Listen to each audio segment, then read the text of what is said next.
Hi guys! Welcome back to my YouTube channel. So ngayon na araw guys is excited tayo kasi magbuboto tayo sa mga kandidato na ating gusto. So i-share ko lang yung link sa description ng ating video para masundan nyo guys. So lahat tayo ng mga OFW guys ay pwede nang bumoto.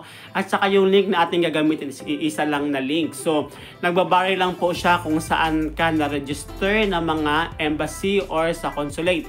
So, for example, kung nasa Middle East ka, select mo lang yung Middle East na consulate kung saan ka na register na consulate. So, mabilis lang siya guys at saka madali lang. So, titingnan nyo lang yung screen recorder kung paano siya gawin guys at susundan nyo lang. So, select.gov.ph. So, yun ang isa-search natin. So, ilagay ko naman yung description sa yung link sa description box guys. So, ayan guys, nakikita nyo internet voting enrollment form. So, kailangan natin to i-fill up. So, nakikita nyo sa taas, may valid ID, password, at saka confirm.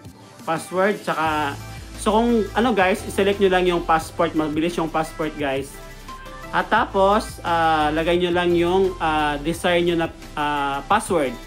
So, wag nyo kalimutan guys, para sa next time na election guys, ma-remember natin kung anong password na nilagay natin.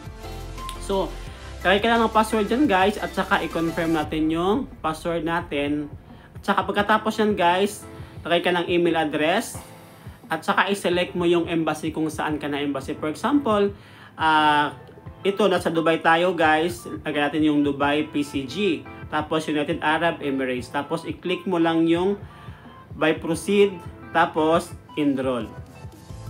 Pagkatapos yan guys, ayan, so magkakaroon tayo ng facial verification, ID, at saka ano. So, scan mo lang yung passport ID mo guys, kahit photocopy yan, basta cleared copy lang, okay lang yan. Pagkatapos mo ilagay sa box, yan, tapos magkakaroon ka ng selfie.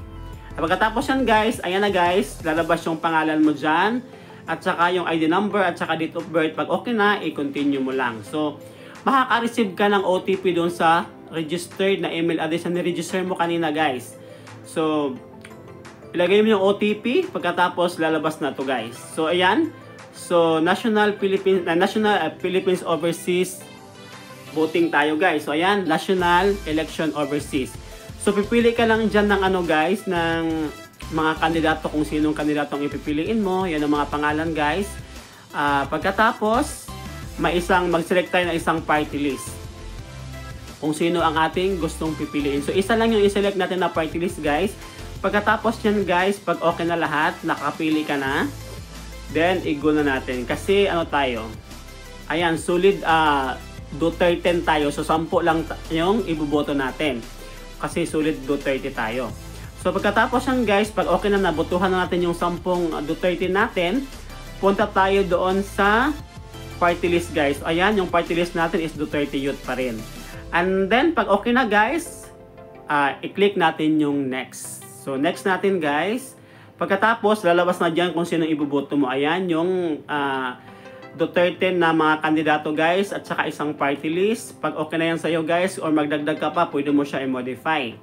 So, pag okay na yan guys, click mo yung submit. So, ayan guys, nireview ko lang konti. Ayan, i-cast your ballot. So, Duterte na yan lahat. Tapos, cast your ballot. Click mo lang yan para ma-proceed. So, ayan na guys. So, yes, I want to cast my digital ballot. So, ayan guys, okay na yan. I-click mo yan. Then, pagkatapos, kung gusto ka ma-change, i-edit mo lang yung ballot. Pag hindi naman, i-go mo na. So, ayan guys, your vote has been cast. So, ayan, kung pwede mo kopyahin yan o screenshot tong tapos na siya guys. So, ayan guys, yung boto natin is importante, ang bawat boto ng bawat Pilipino. Kaya magboto na tayo guys and vote wisely. At saka, yun guys, makaka-receive ka ng email na nakatapos ka na magboto. So, yun na. Hi guys, huwag kalimutan i-share guys ang ating video na ito guys sa mga kasama natin ng mga OFW dito sa Middle East at saka ibang bansa guys. At saka yung link guys na sa comment section para makaboto din sila. Hindi masayang yung boto nila ngayong taon.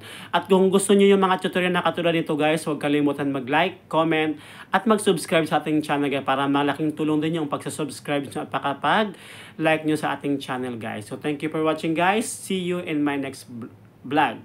So God bless us and vote wisely.